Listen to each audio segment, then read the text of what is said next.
ഓഫീസിൽ നിന്ന് തിരിച്ചു വന്ന മുകേഷ് അമ്മയോട് പറഞ്ഞു. അമ്മ, എനിക്ക് നാളെ ഗോവ പോണം. ഒരു ഓഫീസ് ട്രിപ്പ് ഉണ്ട്. ഞാൻ വിചാരിച്ചു നിങ്ങളോടൊന്ന് ചോദിക്കാമെന്ന്. നിങ്ങളും എൻ്റെ കൂടെ വരുന്നുണ്ടോ? ആരും എൻ്റെ കൂടെ വരുന്നില്ലെങ്കിൽ ഞാനൊന്ന് ആലോചിക്കാം. ഞാൻ വിചാരിച്ചു നിങ്ങളോടൊന്ന് ചോദിക്കാമെന്ന്. നിങ്ങൾക്കും എൻ്റെ കൂടെ ഗോവയിലൊന്ന് കറങ്ങാമല്ലോ. അങ്ങനെ എൻ്റെ പണിയും നടക്കും. ഹാ മോനെ, ഇതിൽ ചോദിക്കാൻ എന്തെങ്കിലും ഉണ്ടോ? നീ അവിടെ പോകുന്നതിന് മോനെ അമ്മ എന്തെങ്കിലും പറയുമെന്ന് വിചാരിച്ചോ? എന്താ മോളെ? പക്ഷെ അമ്മേ, ഓഫീസിലെ കാര്യത്തിന് വേണ്ടിയല്ലേ മുകേഷ് പോകുന്നേ? ഓഫീസിലെ കാര്യത്തിന് പോകുമ്പോ നമ്മൾ എന്തിനാ കൂടെ പോകുന്നേ? മോളെ, ഞാൻ നിന്നോട് ചോദിച്ചതല്ല, ഞാൻ പറഞ്ഞതാണ് നമ്മൾ എല്ലാവരും മുകേഷിന്റെ കൂടെ ഗോവയ്ക്ക് പോകുമെന്ന്. ഓക്കെ മോളെ, നാളെ പോകാനെല്ലാം ശരിയാക്ക്. ശരിയമ്മേ. അങ്ങനെ എല്ലാ തവണയും പോലെ മുകേഷിന്റെ അച്ഛനും അനിയനും അമ്മയും ഭാര്യയും എല്ലാവരും ഗോവയ്ക്ക് പോകാൻ റെഡിയായി. പോകാൻ ഇഷ്ടമില്ലാതിരുന്ന കാമിനിക്ക് പോലും പോകാൻ വേണ്ടി റെഡിയാക്കേണ്ടി വന്നു. എല്ലാവരും അവരവരുടെ ലഗേജുകളെടുത്ത് വാനിറ്റി വാനിൽ വന്നിരുന്നു. അവരവരുടെ സീറ്റുകളിൽ യാത്രയും തുടങ്ങി. എല്ലാവരും വളരെ കളിച്ചും ചിരിച്ചും യാത്ര ചെയ്യുകയായിരുന്നു. കുറച്ചു സമയങ്ങൾക്ക് ശേഷം മുകേഷിന്റെ അച്ഛൻ കാമിനിയോട് പറഞ്ഞു. കാമിനി, മരുമകളെ, ചായയും ബജ്ജിയും ഒന്ന് കിട്ടിയിരുന്നെങ്കിൽ നന്നായിരുന്നു. ഒന്നും കഴിക്കാതെയും കുടിക്കാതെയും യാത്രയ്ക്കൊരു സുഖമില്ല. അതെ ചേട്ടാ, ചേട്ടൻ പറഞ്ഞത് ശരിയാ. മോളെ, ബേസൻ ലഡു എടുക്കാൻ മറന്നില്ലല്ലോ? ഇല്ലമ്മേ, ബേസന്റെ ലഡു ഞാൻ കൊണ്ടുവന്നിട്ടുണ്ട്. ഇത്രയും പറഞ്ഞ് അവൾ വാനിറ്റി വാനിന്റെ കിച്ചന്റെ സൈഡിലേക്ക് പോയി. ഇൻഡക്ഷനിൽ ചായ വെക്കാൻ തുടങ്ങി. അവൾ തന്നെത്താനെ പറയാൻ തുടങ്ങി, ഞാൻ ഇവരെ കൊണ്ട് തോറ്റു. എപ്പോഴും ഇവരുടെ കൂടി ബിസിനസ് ട്രിപ്പിന് പോയി ഇപ്പൊ എനിക്ക് പുറത്തേക്ക് പോവാനേ തോന്നാറില്ല. ഇനിയിപ്പോൾ എനിക്കറിയില്ല ഇവരിനി അടുത്ത ട്രിപ്പിന് എങ്ങോട്ടാണോ പ്ലാൻ ചെയ്യുന്നതെന്ന്. ഇവർ പോകുന്ന വഴിയെല്ലാം ഇനി എൻജോയ് ചെയ്യാൻ തുടങ്ങും. ഞാനാണെങ്കിൽ ഈ അടുക്കളയിൽ കിടന്ന് ഭക്ഷണം ഉണ്ടാക്കാനും. എനിക്കറിയില്ല ഞാനിതൊക്കെ എപ്പോൾ വരെ സഹിക്കേണ്ടി വരുമെന്ന്. കാമിനി ഇങ്ങനെ ചിന്തിച്ചോണ്ടിരിക്കുമ്പോൾ കാമിനിയുടെ അനിയൻ വിളിച്ചു. ഏട്ടതേമേ, ഒന്ന് പെട്ടെന്നാകൂ. ചായയും ബജ്ജിയും കിട്ടാതെ ഈ യാത്ര ഒരുമാതിരി വിരസമാകുന്നു. ഈ യാത്ര വളരെ ദുഷ്കരം കഠിനമായും തോന്നുന്നു. പെട്ടെന്നൊന്ന് എടുത്തോണ്ട് വരുമോ? ആ അനിയ, വേഗം കൊണ്ടുവരാം. ഒരു മിനിറ്റേ. എനിക്കറിയില്ല എന്നെ ഇവിടെ കല്യാണം കഴിച്ചോണ്ട് വന്നതാണോ ഞാൻ ഇവിടുത്തെ വേലക്കാരിയാണോ എന്ന്. അവനോ കല്യാണം കഴിക്കുന്നില്ല, എന്നിട്ട് ഓർഡറിന്റെ മേൽ ഓർഡറും. എനിക്ക് വയ്യ. ഇങ്ങനെ ഓരോന്ന് പിറുപിറുത്തുകൊണ്ട് കാമിനി അവളുടെ ജോലികൾ ചെയ്തുകൊണ്ടിരുന്നു. നല്ല ചൂട് ചായയും ആവി പറക്കുന്ന ബജ്ജിയും അവൾ റെഡിയാക്കി കഴിഞ്ഞു. അങ്ങനെ അവൾ അതെല്ലാവർക്കും കഴിക്കാൻ കൊടുത്തു. അങ്ങനെ എല്ലാവരും സന്തോഷത്തോടെ അവരുടെ പലഹാരങ്ങൾ തിന്നോണ്ടിരിക്കുമ്പോൾ പാട്ട് പാടിക്കൊണ്ട് തിന്നാൻ തുടങ്ങി. കാമിനി അവളുടെ സീറ്റിലിരുന്നും അവൾ പക്കോട കഴിക്കാൻ തുടങ്ങി. കാമിനിയുടെ ഭർത്താവ് മുകേഷ് വണ്ടി ഓടിക്കുകയായിരുന്നു. പക്കോട കഴിച്ചതിന് ശേഷം അവൻ കാമിനിയോട് പറഞ്ഞു. കാമിനി, ഇന്നത്തെ ഭക്ഷണത്തിൽ മട്ടർ പുലാവ് ചെയ്യ്. ഇന്ന് മട്ടർ പുലാവ് കഴിക്കണം പോലെ തോന്നുന്നു. അതെ മോളെ, മട്ടർ പുലാവ് ഉണ്ടാക്കാൻ ഒത്തിരി സമയമെടുക്കും. നീ ഇപ്പൊ തന്നെ അടുക്കളയിലേക്ക് ചെന്നോ. കാമിനി ഇത് കേട്ട് വളരെ വിഷമത്തോടെ അടുക്കളയിലേക്ക് ചെന്നു. എന്നിട്ട് അവൾ പറയാൻ തുടങ്ങി, ഇവർക്കൊരു നാണവുമില്ലേ എന്റെ അടുത്ത് ഇതുപോലെ ഓർഡർ ചെയ്യാനായിട്ട്? ഒന്ന് കഴിഞ്ഞാൽ മറ്റൊന്ന്. എനിക്ക് വയ്യ. ഇവരിങ്ങനെ ഓർഡർ ചെയ്യുമ്പോ ഇവർക്കൊന്ന് ഓർത്തുകൂടെ? എനിക്ക് ഇതുപോലെ വിശ്രമമൊക്കെ വേണമെന്ന് ഇവരെന്താ ഇങ്ങനെ? ഇഷ്ടമില്ലാതിരുന്നിട്ടും അവർക്ക് വേണ്ടിയിട്ട് എല്ലാം ഉണ്ടാക്കേണ്ടി വന്നു. കാമിനി ചിന്തിച്ചിരുന്നതുകൊണ്ട് എന്താകാൻ വേണ്ടിയിട്ടാ? അവളുടെ നിസ്സഹായതയോർത്ത് അവൾ വല്ലാതെ വിഷമിച്ചു. അങ്ങനെ അവർ യാത്ര ചെയ്ത് ഗോവയിലെത്തി. അവർ വല്ലാതെ എൻജോയ് ചെയ്തു. അങ്ങനെ സമയം കടന്നുപോയി. വിശാലിന്റെ കല്യാണത്തിന്റെ സമയമായി. അവന്റെ അമ്മ അവനു വേണ്ടി വലിയൊരു വീട്ടിൽ നിന്ന് വലിയൊരു കല്യാണാലോചന കൊണ്ടുവന്നു. അങ്ങനെ പെട്ടെന്ന് അവന്റെ കല്യാണവും കഴിഞ്ഞു. അങ്ങനെ പൂനം മരുമകളായി വീട്ടിലും വന്നു. പൂനത്തിന് അവൾ വന്ന വീട് വളരെ ഇഷ്ടപ്പെട്ടു. പോരാത്തതിന് അവൾക്ക് പൂനത്തിനെ ഒത്തിരി ഇഷ്ടമായി. പൂനവും കാമിനിയും വളരെ നല്ല രീതിയിൽ തന്നെ പോയിക്കൊണ്ടിരിക്കുകയായിരുന്നു. പൂനത്തിന്റെ കല്യാണം കഴിഞ്ഞ് 15 ദിവസം കഴിഞ്ഞിരുന്നു. അങ്ങനെയിരിക്കെ മുകേഷ് അമ്മയോട് പറഞ്ഞു. അമ്മ, എനിക്കൊന്ന് നൈനിറ്റാൾ വരെ പോകേണ്ട ഒരു ആവശ്യമുണ്ട്. നിങ്ങളും പുതിയ മരുമകളുടെ കൂടെ തയ്യാറെടുത്തോളൂ. നമ്മളെല്ലാവരും നമ്മുടെ വാനിറ്റി വാനിൽ പോകാം, എന്നത്തേം പോലെ. ഇത് കേട്ട് എല്ലാവർക്കും വളരെ സന്തോഷമായി. പക്ഷെ കാമിനിയുടെ മുഖം വല്ലാതെ വാടിപ്പോയി. വാടിയ മുഖത്തോടെ കാമിനിയെ കണ്ടപ്പോൾ പൂനത്തിന് എന്തോ വിഷമം തോന്നി. അപ്പൊ അവൾ ചോദിച്ചു, എന്തു പറ്റി ചേച്ചി? നമ്മൾ എല്ലാവരും നൈനിറ്റാള് പോവല്ലേ? ചേച്ചിക്ക് എന്തൊരു സന്തോഷമില്ലാത്തെ? ഏയ്, അങ്ങനെയൊന്നുമില്ലടാ. അങ്ങനെ പറഞ്ഞ കാമിനി അവിടെ നിന്ന് പോയി. അങ്ങനെ അടുത്ത ദിവസം എല്ലാവരും നൈനിറ്റാൾ പോകാൻ വേണ്ടി റെഡിയായി. അങ്ങനെ യാത്ര ആരംഭിച്ചു. പൂനത്തിന്റെ ആദ്യത്തെ യാത്രയായതുകൊണ്ട് വളരെ സന്തോഷത്തിലായിരുന്നു. എല്ലാവരും വളരെ സന്തോഷത്തിൽ യാത്ര ചെയ്യുമ്പോൾ വിശാൽ പറഞ്ഞു, ചേച്ചിയുമേ, എല്ലാവർക്കും വേണ്ടിയിട്ട് കോഫി ഉണ്ടാക്കിയാലോ? അതിന്റെ കൂട്ടത്തിൽ എന്തെങ്കിലും കഴിക്കാനും കിട്ടിയാൽ നന്നായിരുന്നു. ശരി അനിയ, ഞാനിപ്പോ ഉണ്ടാക്കാം. കാമിനി എണീറ്റ് അടുക്കളയിലേക്ക് പോയപ്പോൾ പൂനം പറഞ്ഞു, ചേച്ചി നിക്ക്, ഞാനും വരാം ചേച്ചിയെ സഹായിക്കാൻ. അങ്ങനെ കാമിനിയെ സഹായിക്കാൻ പൂനവും അടുക്കളയിലേക്ക് പോയി. അവൾ അടുക്കളയിൽ ചെന്നപ്പോൾ ഭക്ഷണം ഉണ്ടാക്കാനായിട്ടുള്ള എല്ലാവിധ സൗകര്യങ്ങളും അതിനകത്ത് കണ്ടു. ഇത് കണ്ട് ചിരിച്ചുകൊണ്ട് പൂനം പറഞ്ഞു, ഇതെന്താ ചേച്ചി ഇത്? സഞ്ചരിക്കുന്ന വീടോ? ഇതിനകത്ത് എല്ലാം ഉണ്ടല്ലോ. ഇതുപോലെയുള്ള യാത്രയിലൊക്കെ ആരും ഇത്ര സാധനങ്ങളും കൊണ്ട് പോകുന്നത്? എന്റെ മോളെ, ഇവിടെ ഇതുപോലെയാണ് എല്ലാ ദിവസവും നടക്കുന്നത്. ഇത്ര സാധനങ്ങൾ എന്തിനാന്ന് വെച്ചിട്ടുണ്ടെങ്കിൽ മാസത്തിൽ 2 തവണ യാത്ര പോകുന്നതല്ലേ. പുറത്ത് കറങ്ങാൻ പോകുമ്പോഴത്തേക്കും പിന്നെ ഭക്ഷണങ്ങളൊക്കെ പുറത്തുനിന്നല്ലേ ചേച്ചി കഴിക്കുക? പിന്നെ ഇത്രയും സാധനത്തിന്റെ ആവശ്യം എന്താ? അങ്ങനെയല്ല മോളെ, വീട്ടിലുള്ള ഫുഡ് കഴിക്കാനാണ് ഇവർക്ക് എല്ലാവർക്കും ഇഷ്ടം. അതുകൊണ്ട് എപ്പോഴും കഴിക്കേണ്ട ഭക്ഷണമൊക്കെ വാനിറ്റി വാനിന്റെ ഉള്ളിൽ തന്നെ ഉണ്ടാക്കും. നീ ഇന്നലെ ചോദിച്ചില്ലേ ഞാൻ എന്തെങ്ങനെ വിഷമിച്ചിരിക്കുന്നെന്ന്. ഇതുകൊണ്ടാ. ഈ വീട്ടിലെ എല്ലാ മാസവും ഇതുപോലെ യാത്രകളൊക്കെ ഉള്ളതാ. ആ യാത്ര ഉള്ളപ്പോൾ ഏറ്റവും കൂടുതൽ പ്രശ്നം ഉണ്ടാവണതും അവരുടെ മരുമക്ക. ഇപ്പൊ ഞാൻ അല്ലെങ്കിൽ നീ. അങ്ങനെ പറഞ്ഞ് കാമിനി ചായ ഉണ്ടാക്കിയിട്ട് ഭക്ഷണം ഉണ്ടാക്കാൻ തുടങ്ങി. അങ്ങനെ പൂനം അവളെ സഹായിക്കാൻ തുടങ്ങി. അങ്ങനെ രണ്ടുപേരും ചേർന്ന് എല്ലാവർക്കും പക്കോട സെർവ് ചെയ്തു. അങ്ങനെ കുറച്ചു കഴിഞ്ഞ് കാമിനി എല്ലാവർക്കും വേണ്ടി ഭക്ഷണം ഉണ്ടാക്കി. എന്നിട്ട് എല്ലാവർക്കും കഴിക്കാനും കൊടുത്തു. അങ്ങനെ അവസാനം അവർ നൈനിറ്റാൾ എത്തി.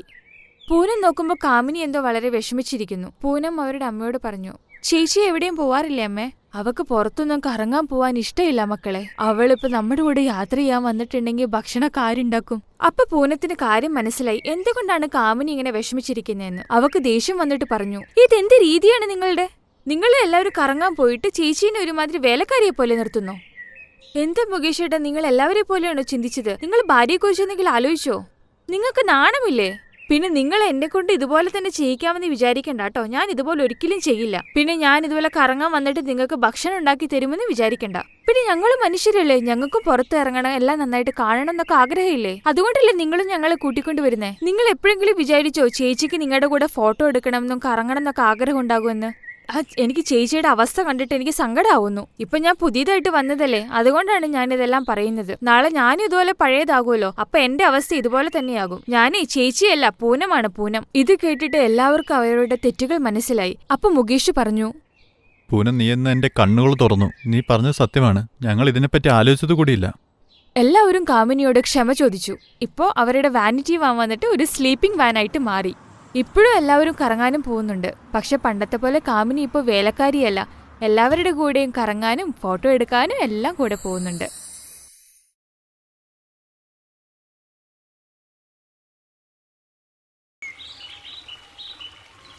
രാവിലെ തന്നെ വിവാഹ അതിഥികളെ കൊണ്ട് നിറഞ്ഞ ഒരു ബസ് ഗ്രാമത്തിലെത്തി. എല്ലാവരും വാഹനത്തിൽ നിന്നിറങ്ങി വീടുകളിലേക്ക് പോയി. പക്ഷെ ഗജോദർ, അദ്ദേഹത്തിന്റെ വധു മമത, സഹോദരി പായൽ, വൃദ്ധരായ മാതാപിതാക്കൾ എന്നിവർ ബസ്സിൽ തന്നെ ഇരുന്നു. നമ്മളിവിടെ ഈ ബസ്സിൽ തന്നെ ഇരിക്കാൻ പോവുകയാണോ? എനിക്ക് എന്റെ ഭർത്താവിന്റെ വീട് കാണണം. അപ്പോൾ എല്ലാവരും പരസ്പരം നോക്കാൻ തുടങ്ങി. ആരും തന്നെ അതിന് മറുപടി പറഞ്ഞില്ല. നിങ്ങൾ എന്താണ് ഒന്നും മിണ്ടാത്തത്? എനിക്ക് എന്റെ ഭർത്താവിന്റെ വീട് കാണണം. വാ, നമുക്കും താഴേക്ക് ഇറങ്ങാം. ചേട്ടത്തി, ഈ ബസ് തന്നെയാണ് നിങ്ങളുടെ വീട്. ഞങ്ങളുടെ പക്കൽ വേറെ വീടൊന്നുമില്ല. ഇത് കേട്ട് മമതയുടെ കാലിനടിയിലെ ഭൂമി ഒലിച്ചു പോകും പോലെ തോന്നി. പക്ഷേ ഇവർക്ക് ബസ്സുണ്ടെങ്കിൽ പിന്നെ വീട് എന്തുകൊണ്ടാണ് ഇല്ലാത്തത്? ഈ ബസ്സാണോ ഇനി ജീവിതകാലത്തേക്ക് മമതയുടെ ഭർതൃഗൃഹം? ഇതെല്ലാം അറിയാൻ കഥയിൽ നമുക്ക് അല്പം പിന്നോട്ടു പോകേണ്ടതുണ്ട്. ഗജോദർ റാംപൂർ ഗ്രാമത്തിൽ തന്റെ മാതാപിതാക്കൾക്കും അനുജത്തി പായലിനുമൊപ്പം ഒരു ചെറിയ വീട്ടിലായിരുന്നു താമസം. അയാൾ ഒരു ബസ് ഡ്രൈവർ ആയിരുന്നു. വരൂ റാംപൂരിലെ ജനങ്ങളെ വരൂ. റാംപൂരുകാരെ വേഗം വരൂ, വേഗം വരൂ. വരൂ റാംപൂരിലെ ജനങ്ങളെ വരൂ. ഇത് റാംപൂരിലേക്ക് പോകുമോ? ഹേ അങ്കിൾ, നിങ്ങൾക്കെന്താ കേട്ടൂടെ? എത്ര സമയമായി ഞാൻ തൊണ്ടവെട്ടി നിലവിളിക്കുന്നു. നിങ്ങൾ ഡ്രൈവർമാർക്ക് മര്യാദയ്ക്ക് സംസാരിക്കാൻ അറിയില്ലേ? ഞാൻ ഉറപ്പുവരുത്താൻ വേണ്ടിയിട്ടല്ലേ ചോദിച്ചത്. വേഗം ഇരിക്കൂ, ബസ് നിറഞ്ഞിരിക്കുന്നു. എന്തൊരു ജീവിതമാണ്. കണ്ടക്ടറായും ഡ്രൈവറായും ഞാൻ തന്നെ ജോലി ചെയ്യണം. അയാൾ ബസ്സിൽ കയറി. അങ്ങനെ അവർ പുറപ്പെട്ടു. കുറച്ചു സമയത്തിൽ അവർ റാംപൂരിൽ എത്തിച്ചേർന്നു. വരൂ റാംപൂരിലെ ജനങ്ങളെ വരൂ. അങ്ങനെ എല്ലാവരും ബസ്സിൽ നിന്നിറങ്ങി. അതിനുശേഷം ഗജോദർ ആ ബസ് തന്റെ വീടിന് മുന്നിൽ ഒതുക്കിയ ശേഷം വീടിനുള്ളിലേക്ക് പോയി. അകത്ത് ചെന്ന് നോക്കിയപ്പോൾ പണ്ഡിറ്റ് ജി വന്നിട്ടുണ്ടായിരുന്നു. ഓ പണ്ഡിറ്റ് ജി, ഞങ്ങൾ ഹോമമൊന്നും നടത്താൻ ഉദ്ദേശിക്കുന്നില്ലല്ലോ. നിങ്ങൾ പിന്നെ എന്തിനാണ് ഇപ്പോൾ വന്നിരിക്കുന്നത്? ഗജോദർ, നിനക്കൊരു നല്ല ആലോചനയുമായിട്ടാ വന്നിരിക്കുന്നത്. ഇപ്പോ നീ നല്ലൊരു ബസ് ഡ്രൈവറായി മാറിയിരിക്കുന്നു. ഇനി ഒരു വിവാഹമൊക്കെ കഴിക്ക്. എന്നിട്ട് വേണ്ടേ നിന്റെ പെങ്ങളെ ആർക്കെങ്കിലും കൈപിടിച്ചു കൊടുക്കുവാൻ. പണ്ഡിറ്റ് ജി, ഞാൻ ഈ ബസ് വാടകയ്ക്കാണ് ഓടിക്കുന്നത്. ഞാൻ ആ ബസിന്റെ ഉടമയല്ല. മകനെ, ഈ ഗ്രാമത്തിലെ നിന്നെക്കാളും ദരിദ്രരായവരിൽ ഭൂരിഭാഗവും വിവാഹിതരായി. നിങ്ങൾക്കും ഒരു നല്ല ജീവിതം ഉണ്ടാകണമെന്നാണ് ഞങ്ങളുടെ ആഗ്രഹം. നിങ്ങൾ എപ്പോഴും ഇതുപോലെയുള്ള കാര്യങ്ങൾ സംസാരിച്ചുകൊണ്ടേയിരിക്കും. അതുകൊണ്ടാണ് നിങ്ങൾ പറയുന്ന എല്ലാ കാര്യങ്ങളും ഞാൻ അനുസരിക്കുന്നത്. എങ്കിൽ ശരി പണ്ഡിറ്റ് ജി, ഞാൻ ഇപ്പോൾ തന്നെ പെണ്ണ് കാണാൻ പോകാൻ തയ്യാറാണ്. നീ ഇപ്പോൾ തന്നെ കുതിരപ്പുറത്ത് കയറിയോ? രാത്രിയാവാറായി. ഇനി നാളെ നമുക്ക് സമാധാനമായി പോയി വരാം. ഇല്ല പണ്ഡിറ്റ് ജി, ഞാനൊരു ഡ്രൈവറാണ്. എപ്പോൾ സമയം കിട്ടും എപ്പോൾ കിട്ടില്ല എന്നൊന്നും പറയാൻ പറ്റില്ല. ഇപ്പോൾ തന്നെ പോകണം. എല്ലാവരും പെട്ടെന്ന് തയ്യാറായി ബസ്സിൽ കയറി പെൺകുട്ടിയെ കാണാനായി പുറപ്പെട്ടു.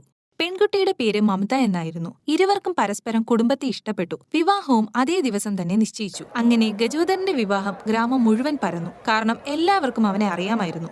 മറുവശത്ത് ഒരു ഗ്രാമത്തലവനുണ്ടായിരുന്നു. ഒരു ദിവസം അദ്ദേഹം തന്റെ അക്കൗണ്ടന്റിനോട് പറഞ്ഞു, മുനീംജി, ഗജോദാറിന്റെ വിവാഹം നാളെയാണ് കേട്ടല്ലോ.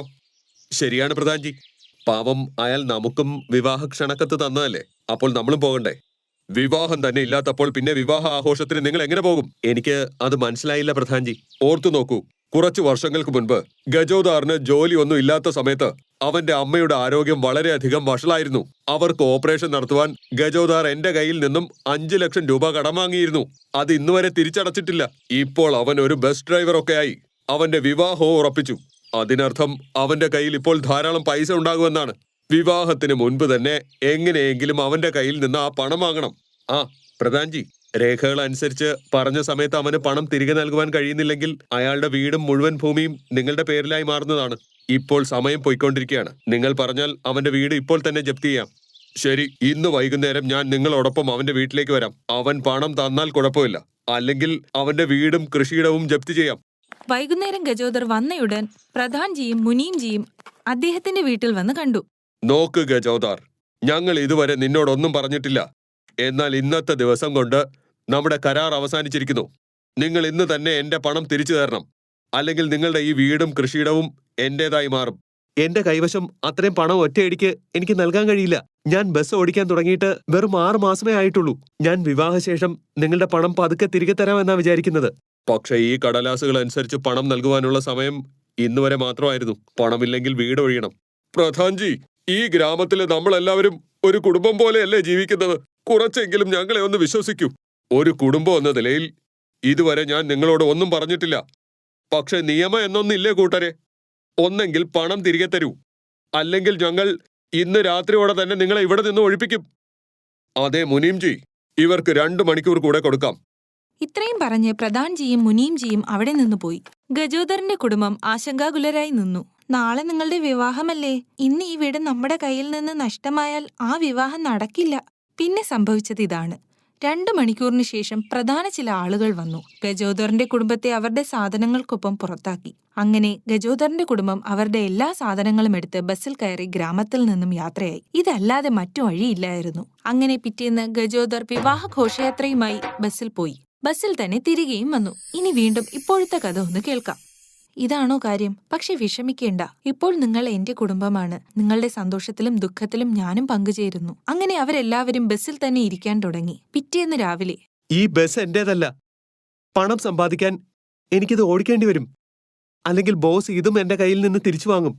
നിങ്ങൾ ബസ്സുമായി പോയിക്കോളൂ, ഞങ്ങൾ ഇവിടെ ഈ കാട്ടിൽ തന്നെ ഇരുന്നോളാം. മകളെ, നിന്റെ സ്ഥാനത്ത് മറ്റാരെങ്കിലും ആയിരുന്നെങ്കിൽ ഉടൻ തന്നെ അവൾ അവളുടെ മാതാപിതാക്കളുടെ വീട്ടിലേക്ക് തിരിച്ചു പോയേനെ. അതേ ചേട്ടത്തി, ശരിക്കും നിങ്ങൾ വളരെ നല്ലതാണ്. അങ്ങനെ ഗജോദർ പകൽ മുഴുവൻ ബസ് ഓടിച്ചു. രാത്രി അവൻ ബസ്സുമായി കാട്ടിലേക്ക് പോകും. എല്ലാവരും ഒരുമിച്ച് ബസ്സിൽ കിടന്നുറങ്ങും. അങ്ങനെ മാസങ്ങൾ കടന്നുപോയി. അങ്ങനെ ഒരു ദിവസം ബസ് ഉടമ പറഞ്ഞു, ബസ് പാർക്ക് ചെയ്യാൻ ഞാനൊരു സ്ഥലം വാങ്ങിയിട്ടുണ്ട്. ഇനി നീ പകൽ മുഴുവനും ബസ് ഓടിച്ച് രാത്രി ബസ് ഇവിടെ തന്നെ ഇടണം. വീട്ടിലേക്ക് കൊണ്ടുപോകേണ്ട ആവശ്യമില്ല. അത് കേട്ട് ഗജോദർ വിഷമിച്ചു. അവനൊന്നും മനസ്സിലാകുന്നില്ലായിരുന്നു. കാരണം ഇപ്പോൾ ആ ബസ് അവന്റെ വീടായിരുന്നു. അതുകൊണ്ട് ഗജോദർ കാര്യങ്ങളെല്ലാം തന്റെ ബോസിനോട് തുറന്നു പറഞ്ഞു. ബോസ്, എന്റെ നവവധുവും വീട്ടുകാരും കാട്ടിൽ അലഞ്ഞു തിരിയുകയായിരിക്കും. ഞാൻ രാത്രിയിൽ ബസ് കൊണ്ടുചെന്നില്ലെങ്കിൽ അവരെല്ലാവരും എവിടെ കിടക്കും? ഈ ബസ് തന്നെയാ അവരുടെ വീട്. നിങ്ങൾക്ക് ഇത്രയും വലിയൊരു പ്രശ്നം ഉണ്ടായോ? വിവാഹ ദിവസം തന്നെ ആ പ്രധാൻ നിങ്ങളുടെ വീട് തട്ടിയെടുത്തോ? എന്നിട്ട് നിങ്ങൾ എന്നോടൊന്നും പറഞ്ഞതുപോലുമില്ല. നിങ്ങൾ ഡ്രൈവർമാരെല്ലാവരും എന്റെ കുടുംബം പോലെയാ. നീ വന്ന സമയം മുതൽ 2 ബസ്സിൽ നിന്നും ഞാൻ 4 ബസ്സുകൾ വാങ്ങി. ഞാൻ നിനക്ക് പണം തരാം. പോയി ആ മേധാവിയുടെ മുഖത്തെറിഞ്ഞു കൊടുക്ക്. എന്നിട്ട് നിങ്ങളുടെ വീട് തിരിച്ചു വാങ്ങ്. ബോസ്, ഇന്നു മുതൽ നിങ്ങൾ എനിക്ക് ദൈവമാണ്. എനിക്ക് മനസ്സിലാകുന്നില്ല ഞാൻ നിങ്ങളോട് എങ്ങനെയാ നന്ദി പറയേണ്ടതെന്ന്. നന്ദി പറയേണ്ട ആവശ്യം എന്താണ്? ഈ പണം നീ എനിക്ക് തിരിച്ചു തരണം, പതുക്കെ പതുക്കെ. പക്ഷെ ഇപ്പോൾ നീ ചെന്ന് നിന്റെ ഭാര്യയെ വീട്ടിൽ കൊണ്ടാക്ക്. വീട്ടിലെ സ്ത്രീകളെ പുറത്തുപേക്ഷിക്കരുത്. പിന്നെ വേഗം തന്നെ പണം സമാഹരിച്ച് വീട് ശരിയാക്ക്. പിന്നെ നീയും ഒരു ബസ് വാങ്ങ്. എന്റെ എല്ലാ ഡ്രൈവർമാരും എന്നും ഡ്രൈവർമാരായിരിക്കാൻ ഞാൻ ആഗ്രഹിക്കുന്നുമില്ല. അന്ന് രാത്രി തന്നെ ഗജോദർ പണം കൊടുത്ത് തന്റെ വീട് തിരികെ വാങ്ങി. അങ്ങനെ ഗജോദറിന്റെ കുടുംബം സന്തോഷത്തോടെ ഒരുമിച്ച് ജീവിക്കാൻ തുടങ്ങി. Thanks for watching.